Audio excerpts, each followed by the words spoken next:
कमलायतलोचन लोकपते विजयी भव वेङ्कटशैलपते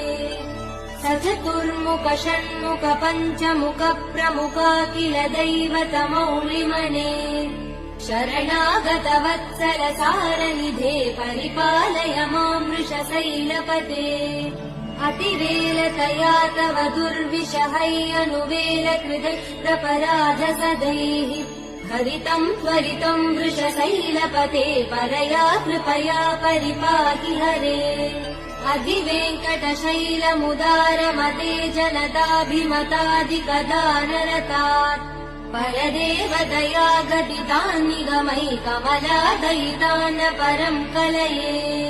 कलवेणुरवावसगोपवधू शतकोटिवृतात् स्मरकोटिसमात्